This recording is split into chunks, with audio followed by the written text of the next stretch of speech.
Hermanos, estoy aquí con mi hermano Jared en su casa. Está bien grande y está vacía, así es que voy a quitarme la mascarilla. Siento mucha pena que teniendo un espacio tan grande esté vacío, pero esas son las circunstancias en las cuales estamos viviendo en estos tiempos. No es lo ideal lo que tenemos al frente, pero es óptimo. Y vamos a sacar el mayor provecho de esto esta mañana. Abran sus Biblias en el libro de Eclesiastés. Como ya dijo nuestro hermano, y seguro algunos estarán allí tratando de rebuscar dónde está Eclesiastés. Pues está en el Antiguo Testamento, está allí. Si ustedes abren su Biblia en la mitad, está un poquito más atrás. Está entre Proverbios y Cantar de los Cantares. Bueno, tenemos solamente 2 versículos esta mañana, pero estaba meditando mucho, simplemente 2 versículos y no quiero simplificar el tema, es más, siempre me falta el tiempo en cuanto a mi preparación y también en cuanto a la exposición de ello, pero al contemplar la palabra de Dios, para mí es un desafío conectarlo a mi diario vivir. Quiero decirles que las veces que me he sentido más vivo han sido cuando he visitado el lugar de los muertos. No sé si ustedes cuando han entrado a un panteón, cuando han entrado a un cementerio, de pronto se sienten más vivos. Es más o menos el pensamiento con el cual vengo esta mañana. Me gustaría darles quizás una pequeña broma aquí para hacerlos despertar y para que podamos tener estos sentimientos más enchufados, pero la verdad es, mis hermanos, si contemplamos la muerte, mientras estamos vivos, de pronto nuestra vida parece magnificarse, parece tener más sentido la vida. Por eso es que a veces cuando he visitado un panteón, cuando he visitado un cementerio, he visto los epitafios. Y quiero decirles un epitafio que encontré una vez. No que estuve en el lugar, sino lo encontré en la noticia. Este epitafio dice lo siguiente: cuando veas a un hombre bueno, trata de imitarlo. Cuando veas a un hombre malo, examínate a ti mismo. ¿Saben quién dijo eso? Eso está en el epitafio de este hombre que se llamó Pablo Escobar Gaviria. Otro epitafio dice lo siguiente: libre por fin, libre por fin. Gracias Dios Todopoderoso, soy libre por fin. ¿Saben quién dijo eso? Nuestro hermano Martin Luther King, un hombre que promovió y por cuya causa se abrieron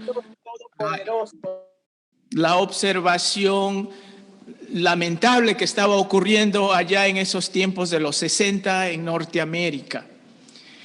Otro epitafio más que me hizo pensar también dijo lo siguiente, o dice lo siguiente, porque está allí hoy en día, dice: Jesús mío, misericordia.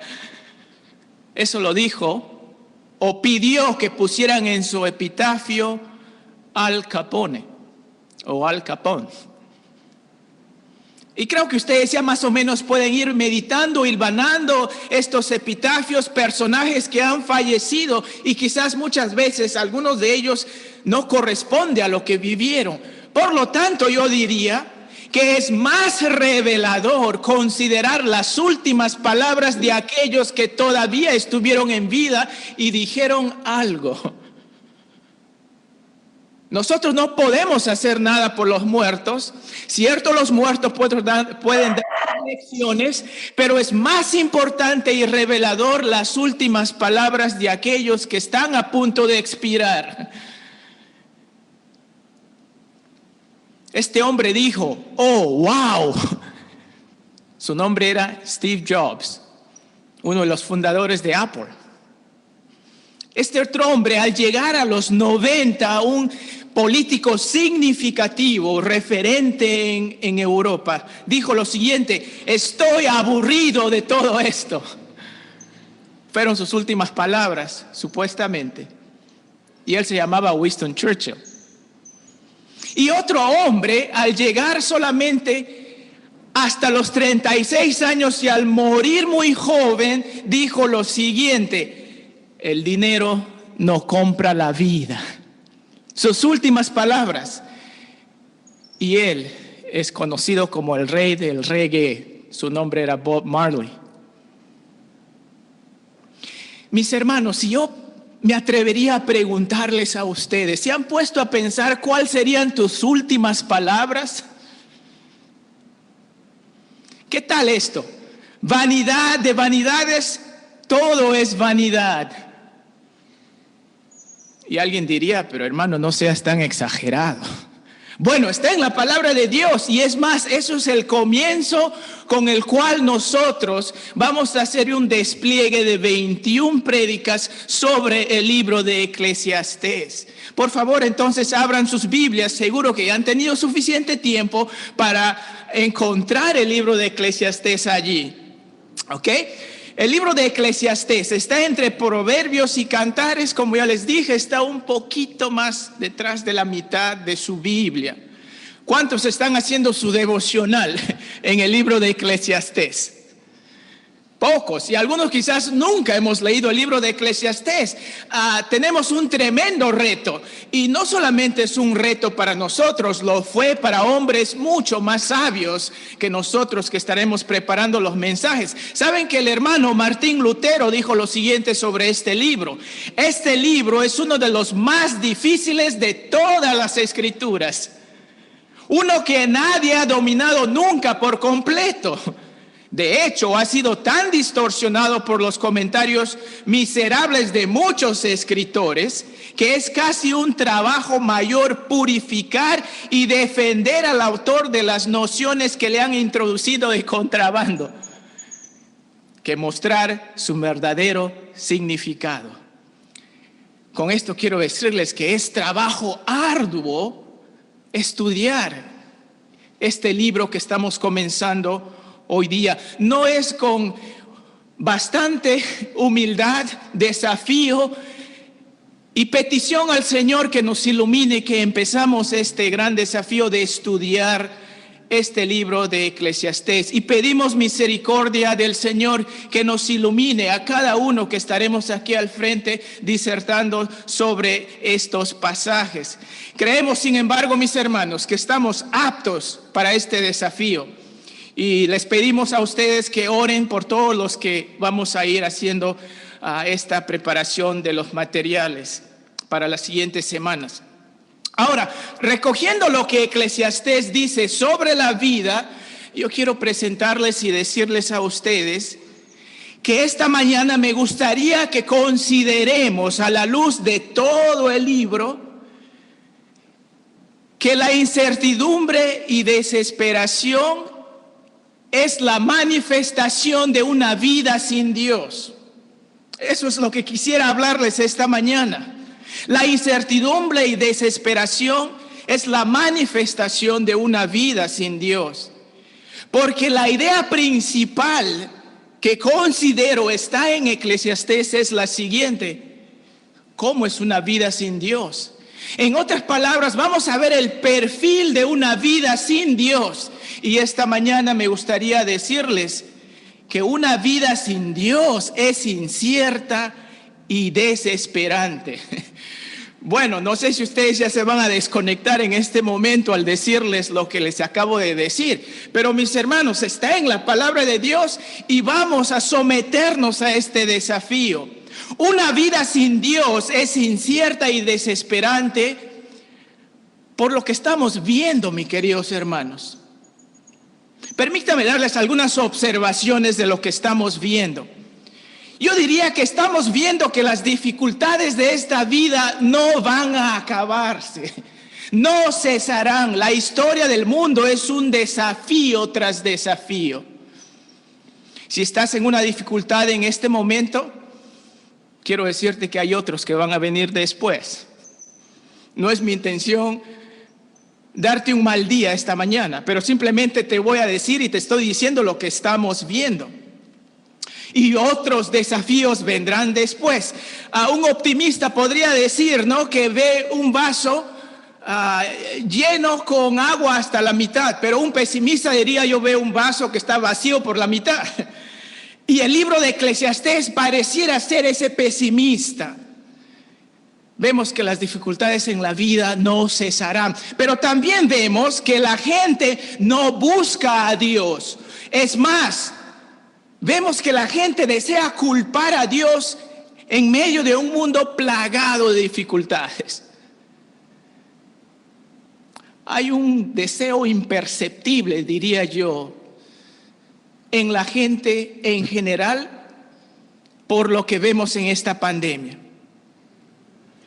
La premisa más coherente pareciera ser lo siguiente: si Dios existiera y Dios es bueno y Dios es amor, entonces ¿cómo podemos ver tanta muerte, tanta injusticia, tanto pecado? En otras palabras, Dios no existe. Y hay hermanos, hay creyentes que están pensando de esa manera. Hubo un hombre que empezó a predicar con Billy Graham, y Billy Graham fue un tremendo predicador. En sus comienzos, él predicaba con un hombre, y este predicador del evangelio tenía mejores cualidades que Billy Graham. Llenaba estadios predicando allá por los años 40 y 50. Sin embargo, en su vida él llegó a pensar, pero ¿cómo es posible que existe tanta maldad? Si existiera un Dios bueno, un Dios de amor, no permitiría esto, y por lo tanto él abandonó su fe, abandonó la fe que él predicaba, y en el año 1996 escribió un libro que decía: chao Dios, nos vemos Dios. Así se tituló su libro, y él murió luchando en contra de la fe en la cual él había predicado. Definitivamente lo que había visto no concordaba con su manera de ser. Y es un desafío, por lo tanto, venir al libro de Eclesiastés, porque el libro de Eclesiastés nos está diciendo que la gente no busca a Dios. Es más, la gente está buscando excusa de culpar a Dios. También quiero decirles, mis queridos hermanos, quiero decirles que la política, conforme la vemos, no es la solución a los males sociales y personales de los hombres. La política está de moda ahorita porque estamos en campaña y muchos están pasando hasta más tiempo dando sus comentarios sobre estos políticos que se están presentando ahora, o ya los conocemos de antes, quizás hasta esperanzados que algo bueno va a ocurrir. Y yo quiero decirles que las políticas históricas de todos los tiempos nunca han traído una solución permanente a los problemas personales y sociales de los hombres.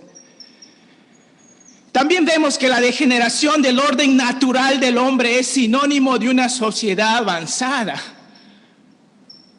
Lo denominan la ideología de género. O sea que cada persona nace para decidir lo que quiere ser. Negarles tal derecho es civilizado, no es civilizado, dirían ellos, ni mucho menos humano. Por eso es que los defensores de los derechos humanos están atentos a saltar para promover esta ideología. Estaba escuchando la noticia hoy en día que en el país del norte están pensando reducir o eliminar las deudas de estudiantes por sus estudios. Porque cuando ellos entraron a pedir préstamo, dice que supuestamente no lo habían pensado bien. Pero sin embargo, a un niño de 4 o 5 años que, habiendo nacido niño y de pronto quiere ser mujer, él sí sabe lo que quiere hacer. Y esto es nuestra realidad. Esto es el mundo en el cual estamos viviendo. A uno que es adulto de 18 para arriba, él no puede tomar una decisión madura. Pero sí se piensa que un niño de 4 o 5 años sí puede tomar una decisión madura, lo que él quiere ser. Triste realidad en la cual estamos viviendo. Vemos también como el mundo dice hoy en día que el propósito debe ser salvar el ambiente y no la vida en el vientre. Hay una obsesión desmesurada por salvar el planeta, el medio ambiente. Y dice, somos los hombres los que estamos destruyéndola. Pero al mismo tiempo se ve una malévola promoción, aceptación y compromiso a matar la vida humana en el vientre. Y eso, mis hermanos, que los que ni siquiera han utilizado la gasolina que contamina supuestamente el ambiente, ni siquiera aquellos que han tirado una basura, ni siquiera son aquellos que han utilizado electricidad o cualquier otra cosa que contamine, aquellos que están en el vientre ni siquiera han tenido la oportunidad de contaminar el ambiente. Sin embargo, son aquellos que están siendo destruidos. Triste realidad. Y esto es lo que vemos. Esto es lo que vemos. Esto es el desafío que nos llama esta mañana a considerar esta serie de estudios. Entonces, en esta vida, sabemos que es incierta y desesperante, en primer lugar, por lo que estamos viendo, pero también quiero decirles que es incierta y desesperante por lo que nos están diciendo. Muchos estamos expuestos a Exitosa, RPP, la industria, Satélite, New York Times, el BBC, el Google, Yahoo, el Hola, etcétera, etcétera. Son portales que nos van a decir de una manera sofisticada, engañosa, de una manera encubierta, que vivir sin Dios está bien, que los desafíos de este mundo son culpa de Dios. Es más, Dios no existe. O si existe, no le interesamos, no le importamos. Muchos estamos pendientes de estos portales día a día y ya por mucho tiempo. Me puedo identificar con ello también. Yo escucho un portal todos los días y aunque suene conservador, su análisis siempre es un análisis de la vida aparte de Dios. Y a pesar de los resultados que siempre culminan en la muerte, termino volviendo al siguiente día a consumir esa información otra vez. Yo quiero presentarles algo distinto. La palabra de Dios nos presenta algo distinto. Y eso es en el versículo 1 del capítulo 1 de Eclesiastés, cuando dice lo siguiente: palabras del predicador, hijo de David, rey en Jerusalén. El protagonista de nuestro material de estudio se autodenomina el predicador, como lo dice en mi texto aquí en mi versión. Y esto es la palabra que suena como Kohelet, eso es el idioma original. Y es traducido predicador, pero más bien yo le denominaría el asambleador. O sea, él convoca a la gente para unirse, para juntarse, para hacer una asamblea, de tal manera que él dé una palabra. Y por eso dice aquí, como dice, ¿no? Palabras del asambleador, del predicador. ¿Y quién es este? Dice, hijo de David, rey en Jerusalén. Muchos han cuestionado la autoría de este predicador, de este libro. ¿Quién es el autor? ¿Y por qué debemos escucharlo? Pero quiero primeramente considerar de quién se trata. Dice descendiente de David, o sea, es hijo de David. Ahora, quiero decirles que no necesariamente significa aquí que hay un vínculo inmediato, o sea, que es hijo directo del rey David, pero puede significar una conexión directa. Sabemos que nuestro Salvador, nuestro Señor Jesucristo, fue llamado hijo de David, no porque fue hijo directo de David, pero más bien porque cuando conectaba su descendencia tenía una conexión directa de familia con el rey David. O sea, no está afirmando que es realmente hijo directo de David. Bueno, podríamos decir eso, pero luego dice reinó desde Jerusalén. Hay por lo menos 16 reyes descendientes del rey David que reinaron desde Jerusalén, comenzando con su hijo directo llamado Salomón. Ahora, yo quiero, sin embargo, contemplar la evidencia interna. En su Biblia allí pueden ustedes ver que en el versículo 16 nos afirma que este personaje, el asambleador, el predicador, Kohelet, tiene una abundante riqueza. En el capítulo 2, versículo 9, dice que tiene abundante sabiduría. Y cuando llegan al final del libro, en el capítulo 2, en el versículo 9, nos afirma que él escribió muchos proverbios. Y ya más o menos creo estamos deshilachando lo que está allí en la superficie para saber con exactitud de quién se trata. Y yo quiero hasta afirmar un poquito más cuando dice, hay otros libros que manifiestan que un rey de Jerusalén, de Judá en Jerusalén, tenía la costumbre de juntar una asamblea de sus consejeros y él dirigirse a ellos. Y eso era nada menos que el rey Salomón. Eso está en Primera de Reyes capítulo 2, en Primera de Reyes capítulo 8. Pero también sabemos que cuando Salomón era joven, él hizo una petición a Dios en Primera de Reyes 3. El Señor se le presentó a Salomón y le dijo, pídeme lo que quieras prácticamente. Dime lo que quieras y te lo voy a dar. Y Salomón, humilde como joven, dijo, Señor, dame sabiduría para saber cómo gobernar a tu pueblo. ¿Y qué es lo que el Señor le respondió? Fíjense lo que dice el Señor cuando Salomón pidió sabiduría. Le dice, he aquí lo he hecho conforme a tus palabras, he aquí que te he dado corazón sabio y entendido, tanto que no ha habido antes de ti otro como tú, ni después de ti se levantará otro como tú. Y aún también te he dado las cosas que no pediste, riquezas y gloria, de tal manera que entre los reyes ninguno haya como tú en todos tus días. ¡Wow! Para mí es claro que se trata del rey Salomón, porque es el único que se ajusta a la experiencia, y eso lo vamos a ver un poquito más adelante, del que está hablando como predicador. El único que se ajusta a la evidencia interna es el rey Salomón. Entonces tenemos al frente a un hombre que reúne todas las características necesarias para decir lo que dijo. Pero ¿qué realmente fue su experiencia por la cual nosotros debemos prestarle atención? Hay un hermano que un día me dice, porque habíamos hablado de lo que era capaz de hacer, de lo que conocía y todo lo demás. Y me estaba enseñando una gran lección sobre la vida. Y le dije un día, hermano, escuché que usted es un experto en este tema. Y quisiera saber si realmente todo lo que he escuchado es cierto. Y él me miró a los ojos y me dice, Pablo, una cosa es que te diga y otro que me veas.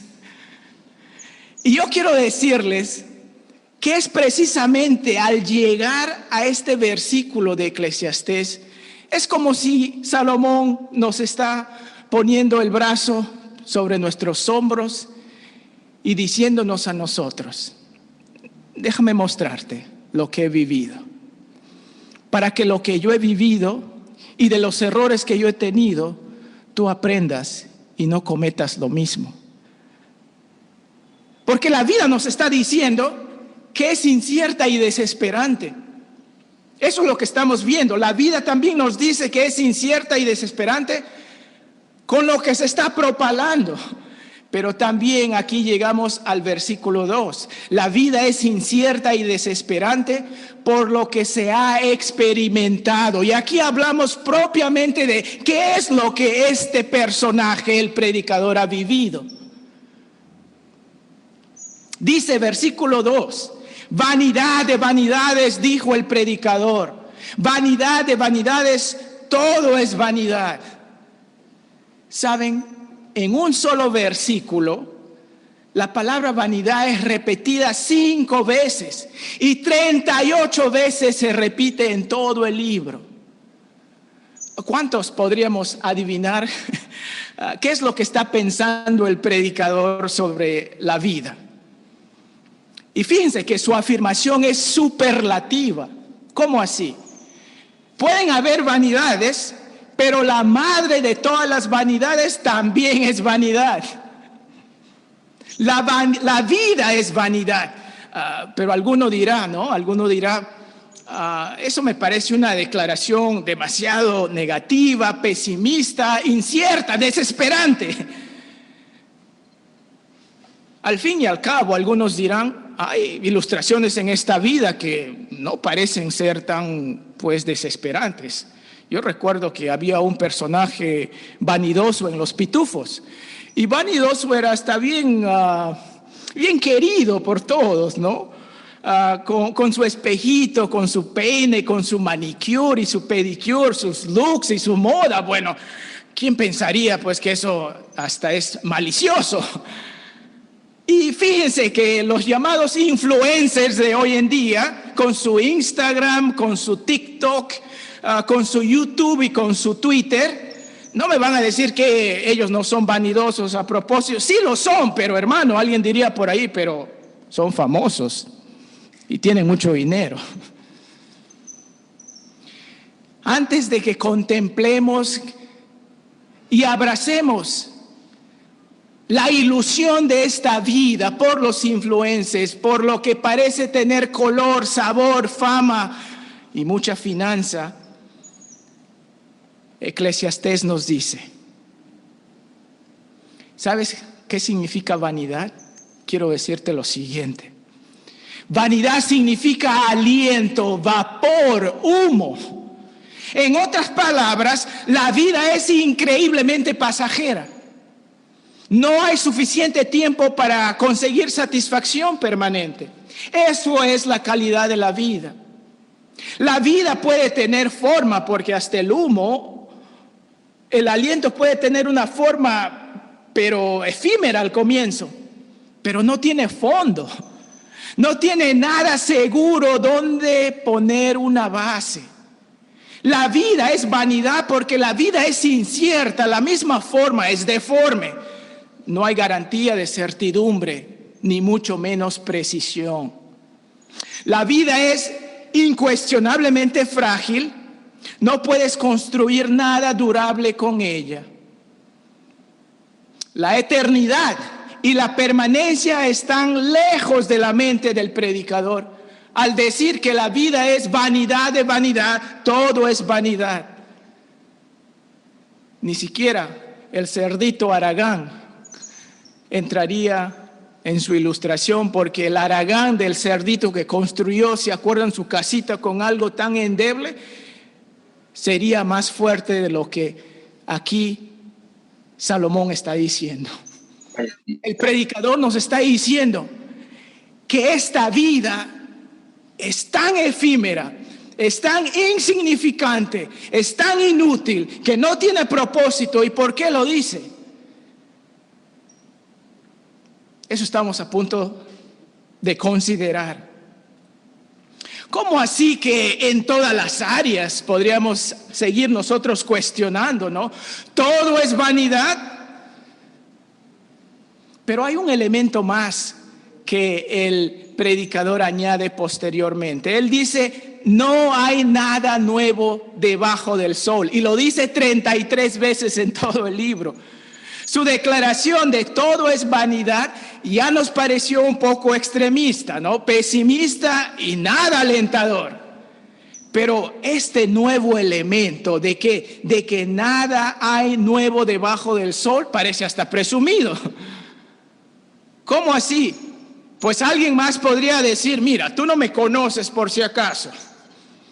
Tú no me conoces, yo puedo hacer de esta vida algo emocionante y reconfortante. Dame $1 millón y te lo voy a demostrar. Hazme famoso y vas a ver. Dame autoridad y te lo voy a presentar. Dame poder y también lo verás. Dame esposa y voy a hacer 1,000 de cosas. Voy a transformar esta vida. Dame hijos y vas a ver que voy a hacer una dinastía. Y aquí es donde se presenta la figura del que nos está diciendo estas lecciones. Él diría, ¿saben qué? ¿Y sabes qué? El oro y la plata eran tan común en mi reinado como el aluminio y plástico en tu casa. La gente venía de lugares más lejanos solo para verme, para escucharme hablar. Y eso es lo que ocurrió con Salomón. También él diría, yo tenía autoridad sobre el ejército más fuerte de su tiempo. También diría él, ¿no? Nadie podía objetar a mis palabras porque yo era el rey, yo decía y se hacía. Y hablando de esposa e hijo, ¿sabes cuántas esposas he tenido? ¿Sabes cuántas queridas he tenido? La palabra de Dios nos dice que Salomón tuvo 700 esposas y 300 concubinas. Hasta un gallo le quedaba chico a él. Pero en caso de que algo se me está escapando, diría él, de que esta vida es vanidad y no hay nada nuevo bajo el sol. Y si alguno está pensando en otro elemento, déjame decirte, diría él, el esfuerzo y sacrificio es vano.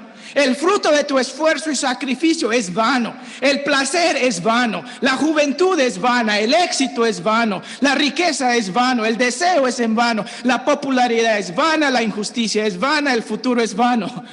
Wow.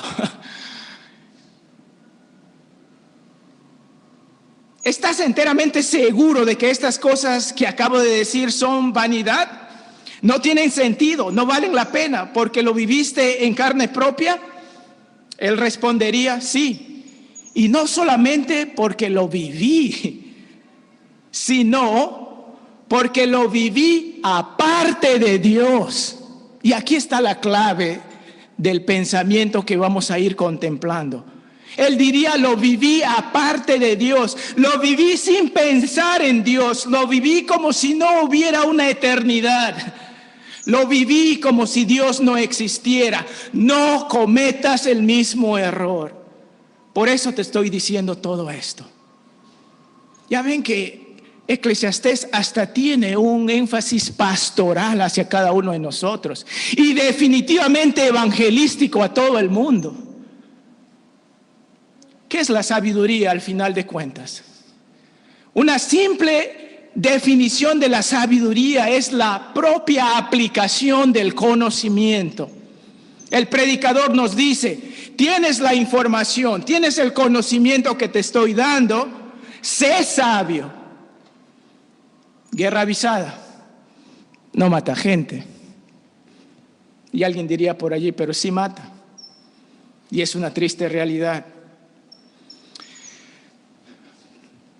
Esta semana, saben que un político de nuestro país nos ha demostrado, no solamente con palabras, pero también con hechos, que la vida es incierta y desesperante si creemos que los políticos tienen la mejor intención de los ciudadanos en mente.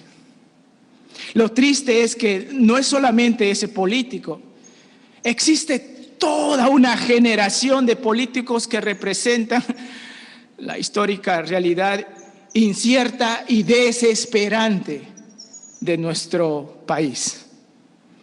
La historia de nuestro país, que lo estamos viendo, sigue plagada de una corrupción incesante. Lo estamos escuchando, lo estamos viendo. ¿Cómo será el futuro de nuestro país? Incierto, desesperante.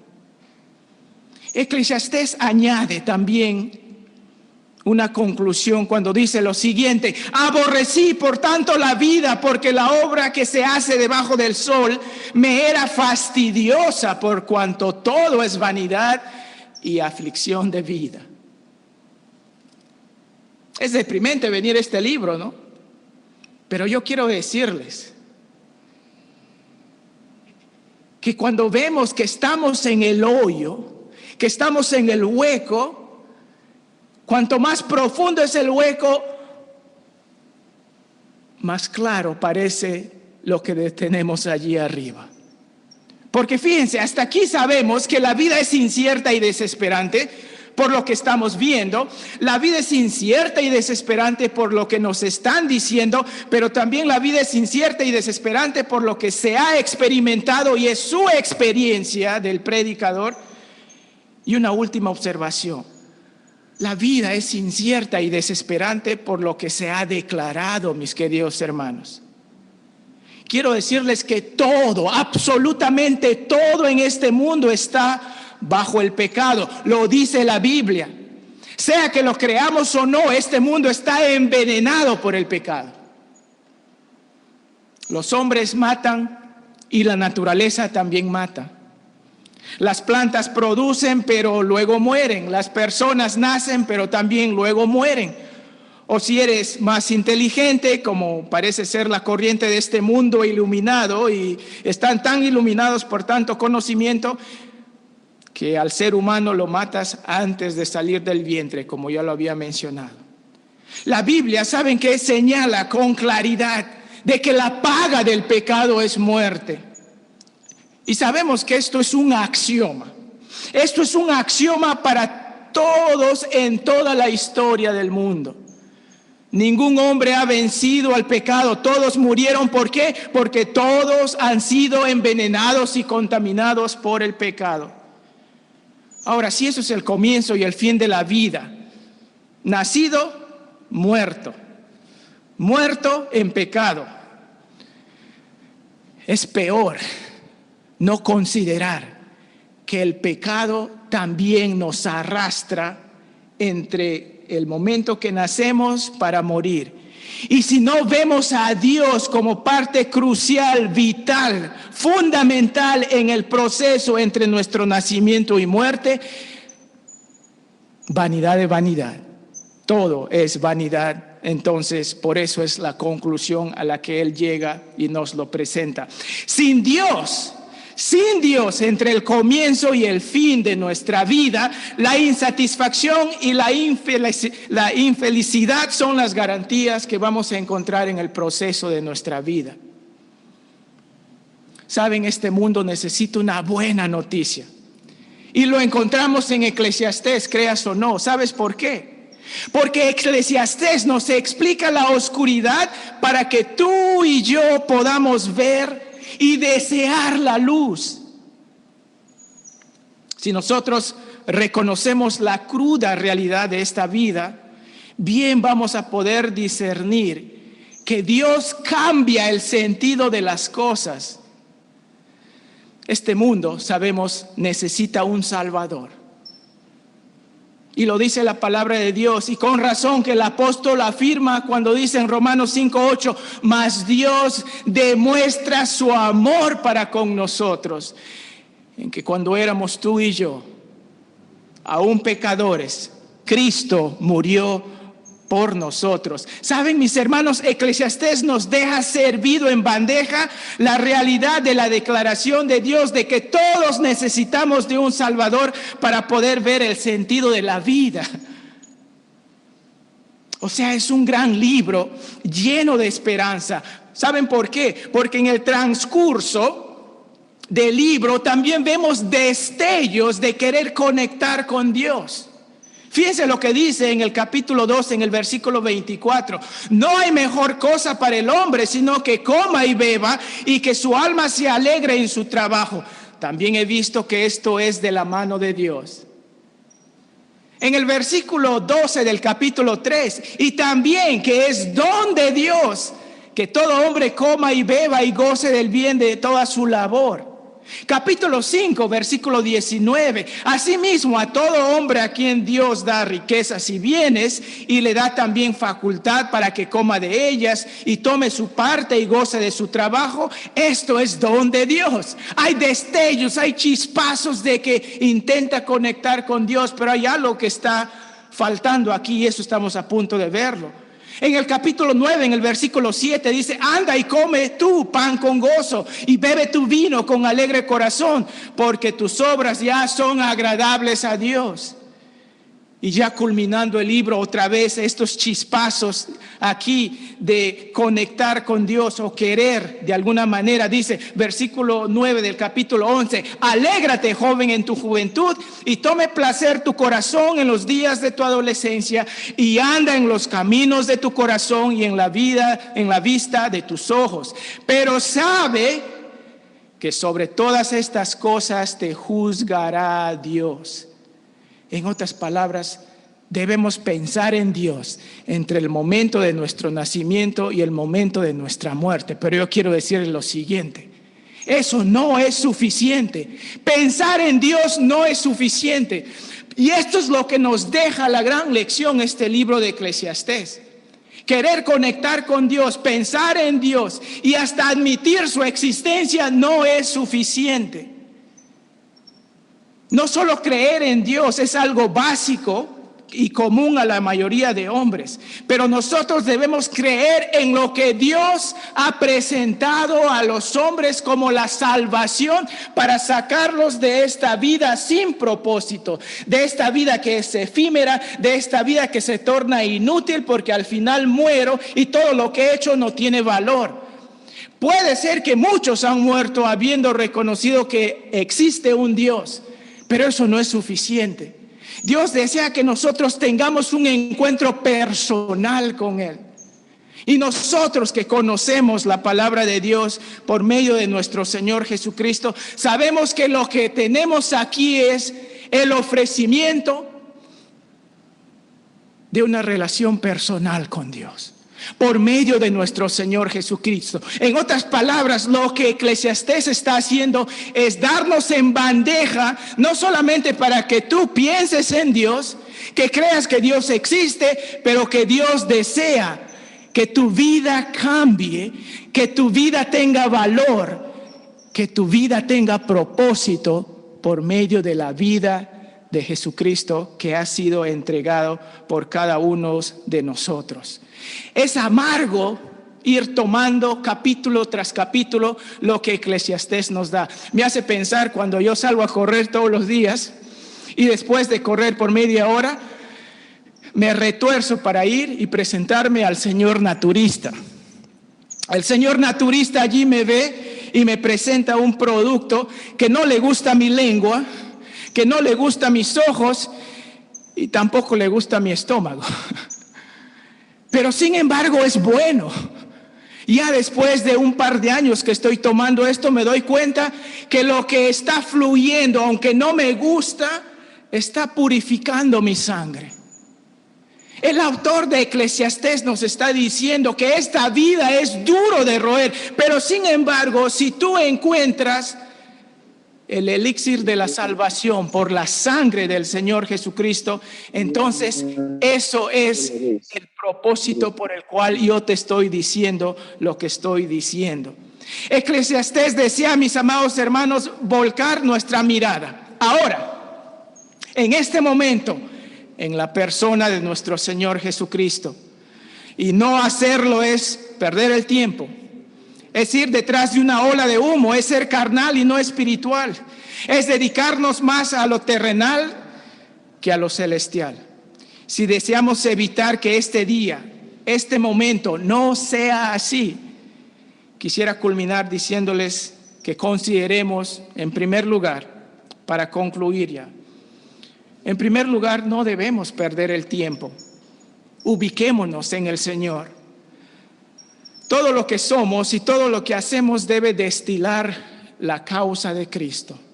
Vivo para Cristo, respiro para Cristo, miro por Cristo, escucho por Cristo, camino por Cristo. Y eso siempre yo le digo a mis hijas y a mis hijitos. Todo lo que somos por la causa de Cristo. Esto es el axioma bíblico que se nos es presentado. El axioma bíblico, mis hermanos, dice lo siguiente, que lo que tú y yo vemos, lo que tocamos, lo que palpamos, no es de mayor importancia a aquello que no vemos, porque lo que no vemos creó lo que vemos. Y por lo tanto, en ese orden debe ir nuestra vida, de buscar el orden espiritual, de tal manera que nuestra vida terrenal se ordene. Fíjense, el apóstol Pablo dijo lo siguiente: mirad pues con diligencia cómo andéis, no como necios, sino como sabios, aprovechando bien el tiempo, porque los días son malos. Por tanto, no seáis insensatos, sino entendidos del cual sea la voluntad del Señor. En primer lugar, yo les diría, no perdamos el tiempo, ubiquémonos en el Señor. En segundo lugar, permítame decirles que el mundo nunca nos dará verdadera satisfacción. El mundo nunca nos va a dar verdadera satisfacción. Esa cosa, esa persona, ese evento que tanto deseas en tu vida. Algunos piensan que si reciben el iPhone 12 o 13 ya les va a cambiar totalmente la vida. O cualquiera sea esa cosa, ese evento, esa persona, ese matrimonio y todo lo demás, si solamente nos concentramos en ello, nunca nos va a traer satisfacción permanente. Por eso es que el apóstol Juan dijo lo siguiente: y el mundo pasa y sus deseos, pero el que hace la voluntad de Dios permanece para siempre. Y finalmente este pensamiento: para un mundo sin satisfacción, hay un Dios que provee salvación. Juan 3:16, lo conocemos todos.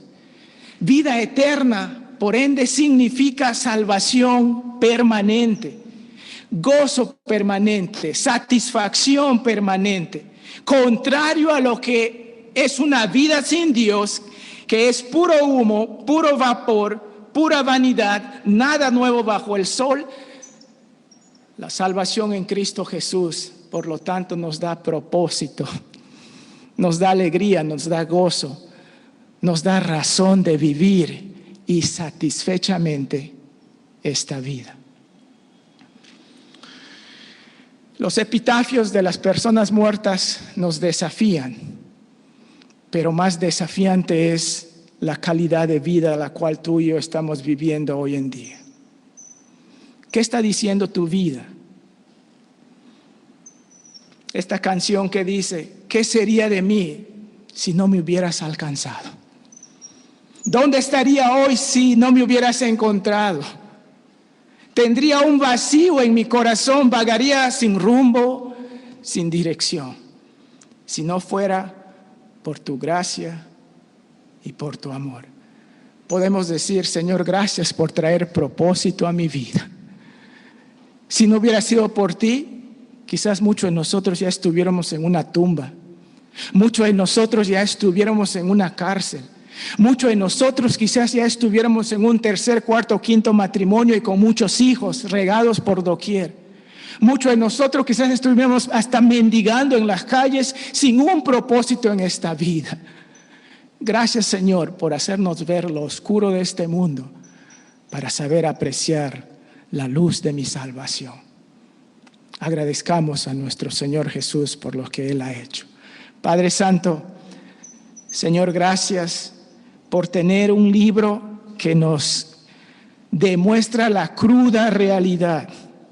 Ni siquiera es una caricatura, es una realidad la que vemos pintado en este libro.